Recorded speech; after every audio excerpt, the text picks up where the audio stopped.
We had this like a teenage crush on each other. It was fun. Television has produced plenty of charming couples, but few ever felt as effortless or as beloved as Rob and Laura Petrie. Week after week, Dick Van Dyke and Mary Tyler Moore made married life look funny, romantic, and surprisingly modern. And that easy spark left generations of viewers wondering how much of it was acting and how much of it was something more. As the years passed, their bond only seemed sweeter, especially when both stars openly admitted there was genuine affection beneath the wisecracks and perfect comic timing. What makes the story so fascinating is that the feeling was real, but the line was never crossed, which only made the chemistry feel even more electric. And while we're on the subject, tell us in the comments which classic TV pairing felt the most believable to you, because this story is all about Dick Van Dyke finally opening up about the crush he once had on his most famous co-star. Young sparks. The first time I met Mary Tyler Moore, she was just beautiful, but I thought she was a little young. She had this strange mid-Atlantic accent, kind of like Katharine Hepburn. And I said, well, you know, she's cute as she can be, but can she do comedy? Well, it wasn't, I don't think, 2 episodes before her timing came and her sense of humor. She got it like that, and what a pleasure. I don't know. He's a nice guy. I think I'm a nice lady, and we just liked each other right from the beginning.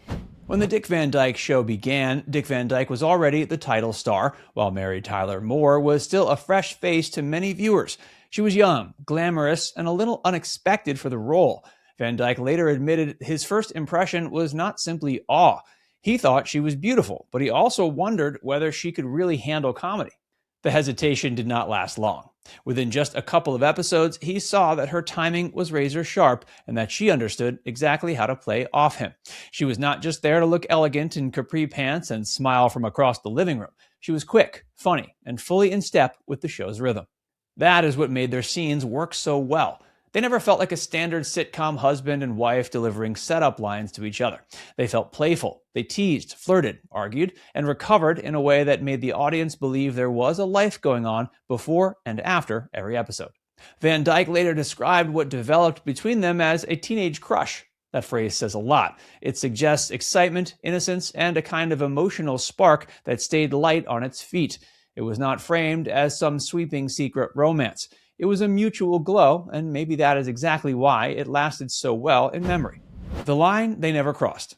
I had a real crush on her. They really were attracted to each other, but they both had relationships and they were very circumspect, but they were really attracted to each other. The remarkable part of the story is not that they were drawn to each other. Plenty of co-stars have admitted that much over the years.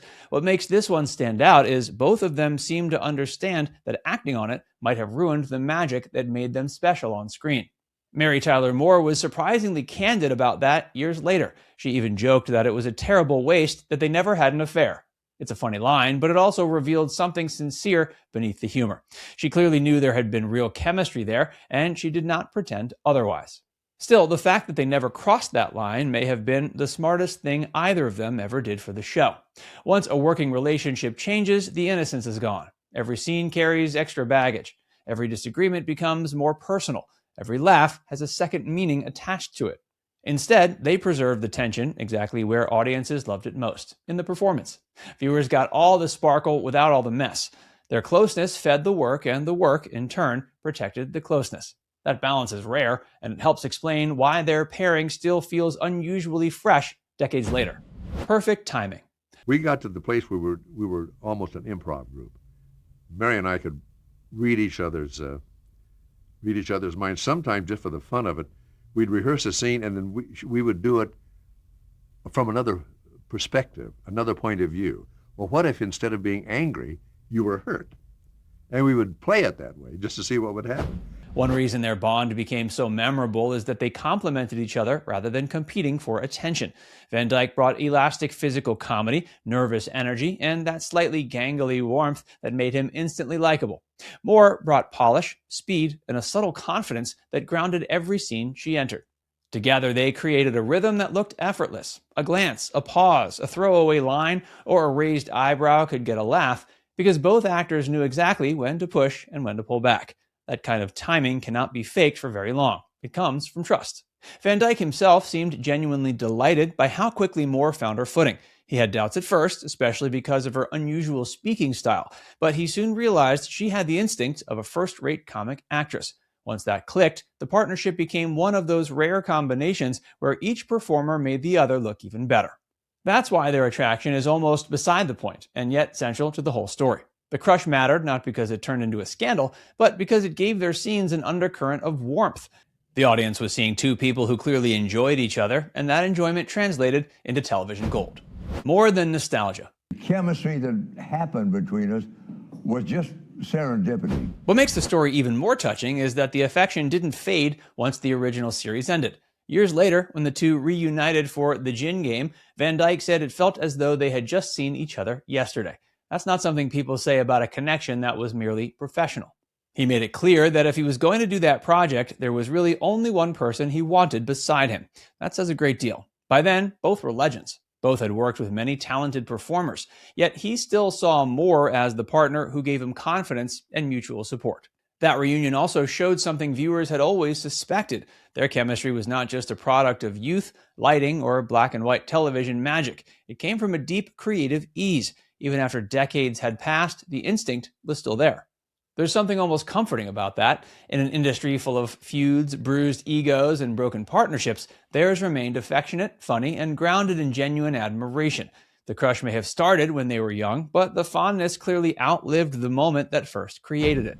The private sweetness. I said she's a little young, isn't she? That's the first thing he said. And what was the difference in your age? 12 years. 12 Yeah. years. And I said, nobody's going to know. Nobody ever even mentioned it. They were the first time they kissed on the pilot. That was it. They weren't together.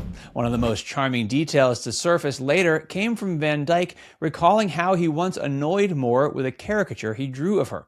He exaggerated her mouth too much, and she was not pleased. It was not some grand, scandalous memory. It was something better, small, human, and affectionate. That story shows the tone of their relationship off camera. He was playful, she was amused, though not endlessly patient.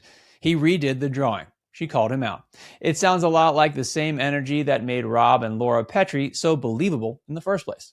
Van Dyke has long been known for sketching and doodling around the set, so this was part of his personality, not some strange isolated incident. But the fact that he remembered Moore's reaction years later tells you how fondly he still held those memories. The little moments stayed with him.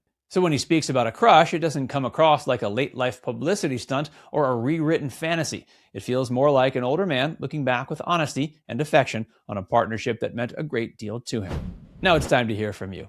Do you think Dick Van Dyke and Mary Tyler Moore were right to keep that crush unspoken? Or would their story might have become even more unforgettable if real life had matched the chemistry on screen? Let us know in the comments section below.